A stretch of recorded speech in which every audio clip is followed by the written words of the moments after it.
معیاری وقائد ایوان باشعور میں پیش کردہ قرارداد جنگ جذبوں سے لڑی جاتی ہے، اسلحے سے نہیں کی شدید مخالفت کرتا ہوں۔ جناب والا، قرارداد میں موجود 3 الفاظ قابل غور ہیں۔ سب سے پہلا لفظ جنگ، جس سے مراد 2 فریقین، 2 قوموں یا پھر 2 ملکوں کے درمیان کسی شر پسند عناصر کے باعث تصادم کا ہونا۔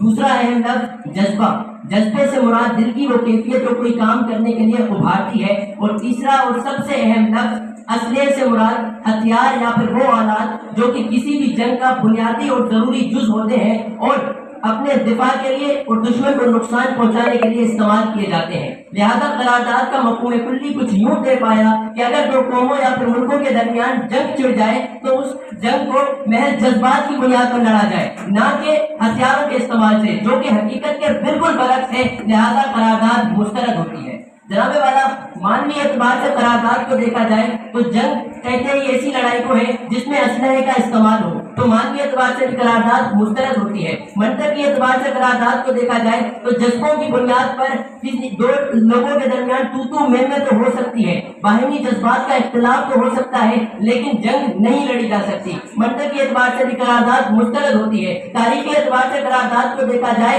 تو پچھلے زمانوں میں جب جنگیں لڑی جاتی تھی تو لوگ خود کو قلعہ بند کر لیتے تھے، لیکن اگر سامنے والے کے پاس اچھے ہتھیار ہو، منجنیق ہو، تو قلعے کی دیواریں توڑ کر فتح حاصل کر لی جاتی تھی۔ سکندر اعظم نے آدھی دنیا فتح کی، جنگیں لڑی محض اپنی حکمت عملی اور ہتھیاروں کی بنیاد پر، تلوار کی بنیاد پر۔ تو تاریخی لحاظ سے بھی قرارداد مسترد ہوتی ہے۔ عالمی تناظر میں قرارداد کو دیکھا جائے تو 17ویں صدی میں یورپی انگریزوں نے امریکہ کے ریڈ انڈینز کو شکست دی، ان کے جذبوں کو خاک میں ملایا اپنے جدید ہتھیاروں کی بنیاد پر۔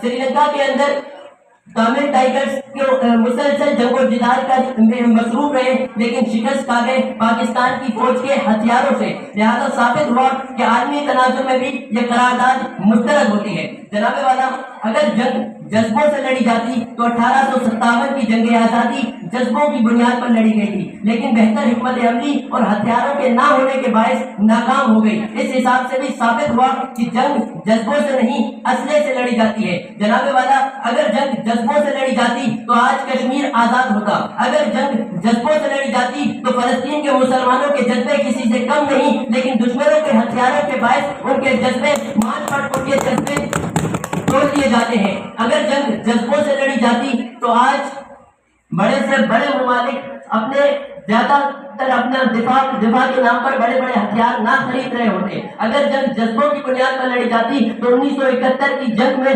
پاکستان اپنی شکست تسلیم نہ کرتا، اور اگر جنگ جذبوں کی بنیاد پر لڑی جاتی اسلحے کی بنیاد پر نہیں، تو ایک رپورٹ کے مطابق سپر پاور امریکہ اپنے دفاع پر $2.3 ٹریلین خرچ نہ کرتا، چائنا $481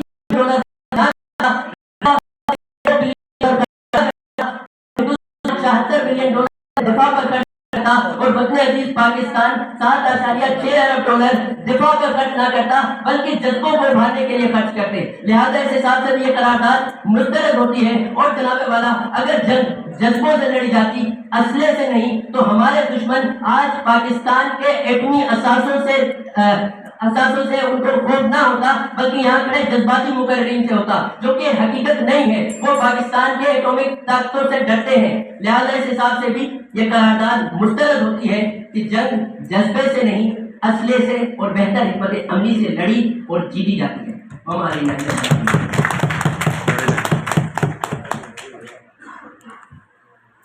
اگلے شریک مقابلہ